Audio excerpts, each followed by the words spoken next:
तान की वेशभूषा, लो जी कसुमल रंग, हम था रामकोड़ी जमकोड़ी क्या हमारा कसुमल रंग की ओढ़ नहीं लाई जो जी, तुम लोगों को पता ही नहीं है।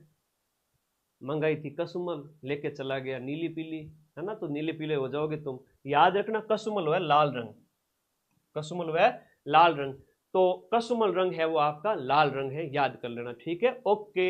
हाँ जी, राव जैतसिरो छंद, ये एक ग्रंथ है जो कि आपके बीकानेर के शासक जैतसिंह ने निम्न में से किसको हराया था राव जैतसिरो छंद के अनुसार।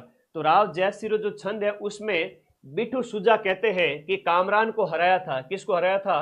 कामरान को हराया था। अब ये बिट्टू सुजा तो इसके क्या है, लेखक है इसके, ये आपको याद रखना है। और कानी रंग देवी का जौहर EORO के पेपर में अभी पूछा गया था, आपके ये जो लेटेस्ट पेपर हुआ फरवरी वाला उसके अंदर पूछा गया है। रानी रंग देवी का जौहर, ये रणथंभौर के अंदर राजस्थान का पहला जल जो जौहर है। 1301 ईस्वी में अलाउद्दीन खिलजी का जब हमला होता है उस समय की बात है। हमीर के नेतृत्व में तो राजपूतों ने केसरिया किया था और रंग देवी के नेतृत्व में आपका जौहर होता है। हमीर के नेतृत्व में राजपूतों ने यहाँ पर केसरिया किया था। तो ये आप लोगों को, ये हमीर की रानी है रंग देवी, याद रखिएगा। पांडुपौल मेला है वो कहाँ लगता है? पांडुपौल मेला अलवर से संबंधित है। कहते हैं कि महाभारत काल के अंदर, है ना, महाभारत काल में यहाँ रास्ता निकाल लिया था भीम ने अपने, है ना, शारीरिक दम पे। तो वो पांडुपौल जो एक यहाँ पर एक स्थान है, वो गदा मार करके तो स्थान वो पांडुपौल बन गया था। तो यहाँ हनुमान जी की शयन मुद्रा के अंदर मूर्ति मिलती है, ठीक है, हनुमान जी की शयन मुद्रा में मूर्ति मिलती है। लो भाई कर लो बात, शयन मुद्रा में मूर्ति मिलती है, हनुमान जी सोए हुए। और आपको पता वागड़ की मीरा ये गौरी बाई है। अब गौरी देवी का भी प्रश्न आता है कई बार, तो गुरु जी गौरी देवी कौन है?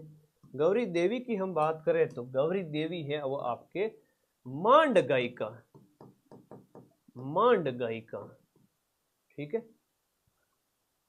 चलो, किशनगढ़ की फल्गुबाई, हम किशनगढ़ की बात करें, फल्गुबाई किस नृत्य शैली से संबंधित रखती है? फल्गुबाई की बात करें तो ये आपके चरी की डांसर है ना, गुर्जरों का नृत्य है। चरी नृत्य किस जाति से संबंधित है? गुर्जर जाति। तो ये गुर्जर विशेष रूप से अजमेर क्षेत्र में खूब होते हैं, ठीक है, ये यहीं पर इनका निवास ज्यादा है, तो ये याद रखना। व्यावसायिक नृत्य है ये एक तरह का। चरी नृत्य की बात करें तो ये आपका व्यावसायिक यानी पैसा कमाने की दृष्टि से डांस है, व्यावसायिक नृत्य हो जाता है। और बात करें अन्य नृत्यांगनाएं, ये प्रश्न कई बार आजकल क्या है कि डांसर कलाकार ज्यादा पूछे जाते हैं। अन्य नृत्यक कौन है आपके चरी नृत्य के? अन्य नृतकों की बात करें तो लिखना है इसके अंदर आपके जो है आपके मोहन गौड़ है और सुनीता रावत है, सुनीता रावत। राय सिंह को राजपुताने का कर्ण किसने कहा? बताओ, कलयुग का कर्ण किसको कहते हैं? फटाफट कमेंट बॉक्स करो सभी बच्चे। हाँ जी, देखो राय सिंह बहुत दानी व्यक्ति था और कर्ण तो महाभारत काल के अंदर कर्ण ने तो अपने कुंडल और कवच तक दान दे दिए थे। किसको?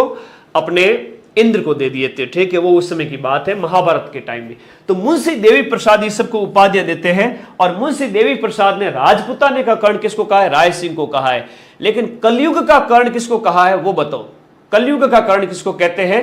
कलयुग का कर्ण, तो कलयुग का और नस्ल के हिसाब से कौन सा एक जोड़ा है जो यहां पर मैच नहीं करता है? आंसर करिएगा। देखो, ऊंट की एक जो नस्ल है नाचना है, बिल्कुल है, और भेड़ की नस्ल खैरी है, भैंस की मैसाना, बकरी की नाली, बकरी की नाली कोनी वह गुरुजी, बकरी नाली कोनी वह। ये पशु परिचर में भी ऐसे ऐसे क्वेश्चन आएंगे, तो सभी नस्ल याद कर लो, रट लो भैया, ठीक है, एग्जाम निकालना तुमको। नाली हो गया, पुंगल हो गया, खैरी हो गया, ये सब भेड़ की नस्लें हैं। किसकी है? नारी, सॉरी नारी नहीं है, नाली है, ये भेड़ की नस्ल है, ठीक है। ये किसकी है? ये भेड़ की है। तो भेड़ की जो नस्ल की हम बात करें तो नाली हो गया, इसके साथ साथ खैरी हो गया, ऊपर ये खैरी हो गया, नाली हो गया, और एक आपकी पुंगल हो गया। है ना, ये आपकी किसकी नस्ल है, ये सब भेड़ की नस्लें होगी। के अंदर जो मूंगफली की जो प्रमुख मंडी है वो कहाँ है। अब मूंगफली की बात करें तो ये खरीफ की फसल है ना, खरीफ मतलब ये मूंगफली की हम बात करें तो मूंगफली आपकी हो जाती है खरीफ तिलहन की फसल है। बड़ा अच्छा क्वेश्चन है, रबी की नहीं खरीफ तिलहन इसको कहेंगे, खरीफ तिलहन। खरीफ तिलहन की फसल है क्योंकि इसको जब सर्दियां आती है तब तो इसको उखाड़ लिया जाता है, और रबी तिलहन नहीं है, खरीफ तिलहन की फसल है। तो मूंगफली की प्रमुख मंडी है वो कहां पर स्थित है, ये क्वेश्चन एग्जाम में पूछा गया है। यहां पर जो क्वेश्चन है वैसे इसका आंसर हो जाएगा आपका बीकानेर। और बीकानेर का जो लूणकरणसर है, बीकानेर का कौन सा स्थान, बीकानेर का जो लूणकरणसर है, लूणकरणसर, और इस लूणकरणसर को कहते हैं राजस्थान का राजकोट कहते हैं। क्या कहते हैं, राजस्थान का राजकोट। वैसे भोजी लंबरदार या भोजी नंबरदार ये किस किसान आंदोलन से संबंधित है। पीछे तो ऐसा हुआ था कि 2022 के अंदर ये क्वेश्चन बार बार एग्जाम में आ रहा था। ये भ से भोजी लंबरदार है ना, भ से भरतपुर हो गया, 1931 के अंदर है ना, नवंबर 31 के अंदर इनके नेतृत्व में वहां पर हुआ था। याद रखिए 23 नवंबर को इनके नेतृत्व में एक 23 नवंबर 1931 को इनके नेतृत्व के अंदर एक बड़े विरोध प्रदर्शन का आयोजन किया गया था। कहां पर, भरतपुर के अंदर। तो भोजी नंबरदार का नाम है राजस्थान हिस्ट्री के अंदर। भारतीय राज्य व्यवस्था में निम्नलिखित में से सबसे ऊपर कौन है, सबसे ऊपर कौन है, कानून।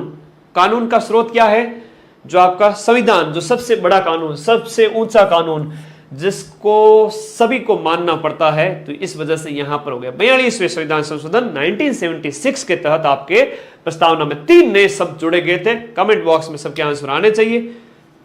समाजवादी, पंथ निरपेक्ष और अखंडता। राजस्थान का कितना भाग है वो मरुस्थलीय क्षेत्र है। देखो राजस्थान का कितना भाग है मरुस्थलीय, 61 पॉइंट कितना हो गया बताओ, कमेंट बॉक्स में बताओ फटाफट सभी बच्चे। हाँ जी, बहुत बढ़िया क्वेश्चन बता रहा हूं। 61.11, देखो 61.11% भाग पे क्या है, मरुस्थल है। इसका मतलब कितना हो गया, लगभग 2/3, और 2/3 होता है 66-67% होता है, तो उसके बराबर है। तो 61% भाग पर है। ये 640 किलोमीटर लंबा है। 640 किलोमीटर तो क्या हो जाता है, लंबा हो जाता है। 300 किलोमीटर के लगभग क्या हो जाता है, इसकी चौड़ाई हो जाती है। अच्छा, कितने प्रतिशत जनसंख्या यहां पर रेगिस्तान के अंदर रहती है, तो लगभग आपके 19 जिलों की 40%, 19 जिलों की 40% जनसंख्या यहां पर निवास करती है। यह याद रखना। 2.5 दिन के झोंपड़े में हरिकेली नाटक, उसके अतिरिक्त किस रचना को खुदवाया गया है। 2.5 दिन का झोंपड़ा आपके अजमेर है ना, 2.5 दिन का झोंपड़ा अजमेर। यहां पर हरिकेली नाटक के अलावा और कौन सी रचना को खुदवाया गया है, तो ललित विग्रहराज की पंक्तियों को खुदवाया गया है। अब ललित विग्रहराज का प्रश्न कई बार परीक्षा में आता है, ठीक है। हाँ जी, ललित विग्रहराज का प्रश्न कई बार आता है, जिसकी रचना है वो आपकी सोमदेव ने की थी। किसने की थी, सोमदेव के द्वारा। याद करो, सोमदेव के द्वारा ललित विग्रहराज की रचना की गई। और इस निम्नलिखित में से किस लोक देवता को मुसलमान रामसा पीर के नाम से जानते हैं, तो आपके रामदेव जी हो गए। ये फैक्ट मैंने आपको सारे लिखवा दिए थे रामदेव जी के संबंध में सब कुछ। देखो इनकी माता का नाम मैंने लिखवाया नहीं था पिछले वाले में, माता लिखवा देता हूँ, पिता लिखवा देता हूँ, बहनों के नाम लिखवा देता हूँ।